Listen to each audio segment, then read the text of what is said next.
여러분 안녕하십니까? 뉴스플러스 시작합니다. 오늘부터 수도권 거리 두기가 최고 단계인 4단계로 격상됐습니다. 청와대는 수도권 특별방역 점검 회의를 열고 주요 자치단체장들과 대책을 마련하느라 분주한 모습입니다. 문재인 대통령은 이번 4단계 격상이 불가피하다는 점을 강조했습니다. 발언 들어보시겠습니다. 방역에 대한 긴장을 최고로 높여 짧고 굵게 상황을 조기에 타개하기 위한 것입니다.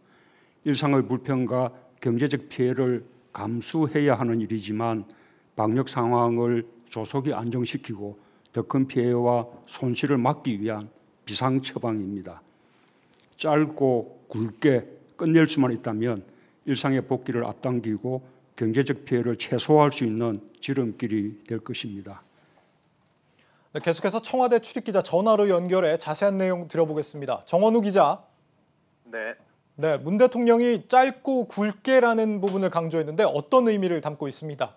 네, 문재인 대통령은 오늘 오후 2시부터 1시간 반가량 청와대에서 수도권 특별방역 점검회의를 주재했는데요. 모두 발언에서 짧고 굵게를 여러 차례 언급했습니다. 아시다시피 국내 코로나19 4차 대유행이 사실상 시작되면서 오늘부터 수도권의 거리두기 4단계가 적용이 됐습니다.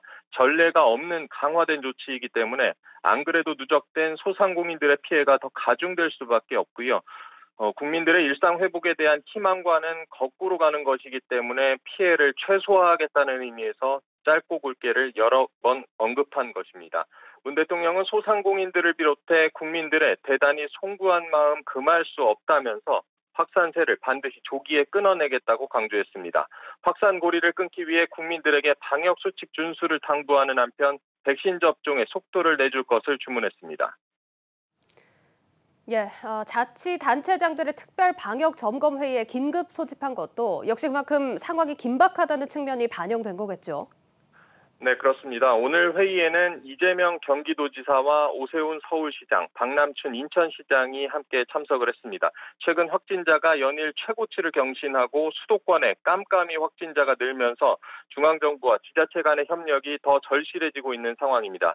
문 대통령은 시도지사들을 수도권의 방역 사령탑이라고 부르면서 지자체의 역할을 강조했습니다. 진단검사와 역학조사, 취약시설 점검, 생활치료센터 확충 등 일선 현장의 방역조치 실행에 있어 중앙정부의 지원을 약속했습니다.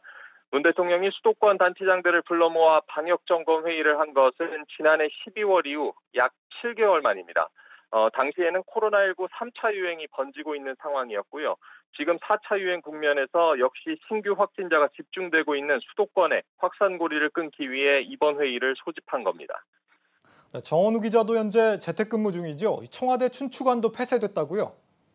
네, 그렇습니다. 오늘 거리두기 4단계 격상에 따라 청와대 기자들이 근무하는 춘추관 역시 어제부터 2주간 폐쇄 조치가 내려졌습니다. 출입 기자들에게는 재택근무가 강력 권고됐고요. 코로나19 발생 이후에 방역 조치가 강화되긴 했지만 춘추관은 정상 운영돼 왔는데요. 춘추관이 폐쇄된 것은 사실상 처음입니다. 그만큼 청와대도 지금 상황이 어느 때보다 심각하다는 판단을 내린 겁니다. 지금까지 청와대 소식 전해드렸습니다.